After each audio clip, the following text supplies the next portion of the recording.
मैं नहाने जा रही हूँ। तू इसे काट कर तैयार रखना, मैं आकर इसे अच्छे से पकाऊंगी। दादी, आज इंसान मिला है।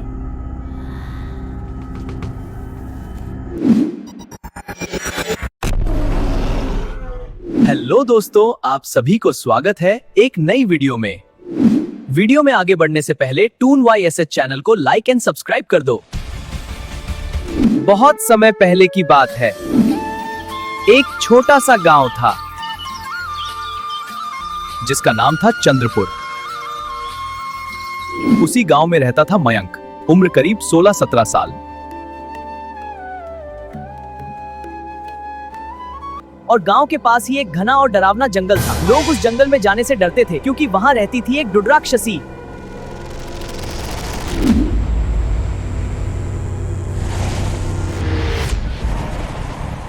लूडी राक्षसी का शरीर बड़ा और डरावना था, चेहरा झुर्रियों से भरा जैसे किसी बूढ़े राक्षस का हो।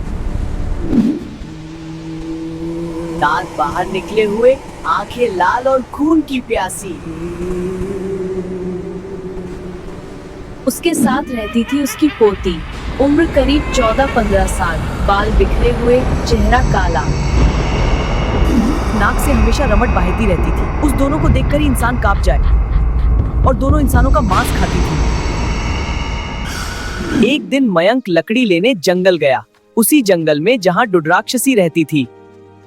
दुर्राक्षसी और उसकी पोती एक ऊंचे पेड़ पर चढ़कर इधर-उधर देख रही थीं। तभी नीचे से गुजरता हुआ मयंक दिखाई दिया। पोती ने लालच से कहा, दादी, आज इंसान मिला है। जैसे ही मयंक पास आया, धपाक, दोनों पेड़ से कूद पड़ी और उसे जाल में फंसा लिया। मयंक डर गया, लेकिन कुछ बोला नहीं। वे उसे बांधकर अपने जंगल वाले झोपड़ी घर में ले गए और एक कमरे में बंद कर दिया।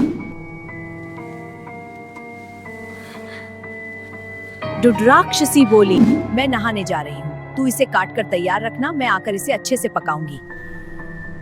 मयंक बहुत डर रहा था, लेकिन उसने हिम्मत नहीं हारी। उसने पोती से मीठी मीठी बातें करके बहलाया फुसलाया। जैसे ही मौका मिला, मयंक ने पोती को पकड़कर मार डाला। फिर उसका मांस ठीक वैसे ही काटकर थाली में रख दिया।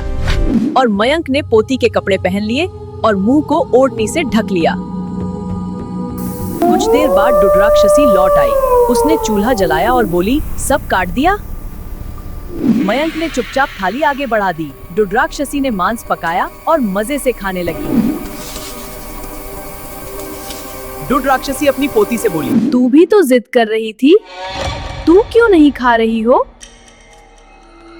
दुर्राक्षसी को शक हुआ। उसने ओढ़नी हटाई। मयंक को जिंदा देख दुर्राक्षसी गुस्से से आग बबूला हो गई।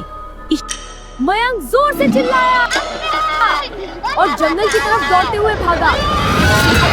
भागते भागते वह पहुंचा एक बहुत बड़े ताल के पेड़ के पास। पेड़ के नीचे एक चूहे का बिल था। पेड़, तू बड़ा है या मैं? तू बड़ा है। तो झुक जा। पेड़ झुक गया और मयंक उस पर चढ़ गया। दुर्राक्षसी वहां पहुंच गई और पेड़ पर चढ़ने लगी। जैसे ही उसने पैर रखा, चूहे ने बिल से निकलकर उसका पैर काट लिया। दुर्राक्षसी बार बार चढ़ी और हर बार चूहा उसका पैर काट देता।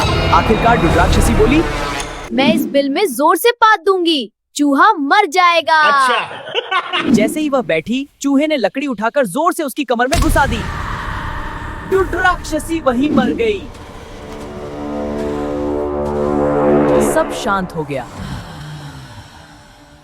फिर पेड़ से मयंक बोला, पेड़, तू बड़ा है या मैं? तू बड़ा है। और फिर मयंक पेड़ से नीचे उतरा, चूहे को धन्यवाद दिया और सुरक्षित अपने घर लौट आया। तो दोस्तों, वीडियो अच्छा लगा है तो प्लीज लाइक एंड टून YSH चैनल को सब्सक्राइब कर दो। फिर मिलेंगे एक न्यू वीडियो में, तब तक देखते रहो।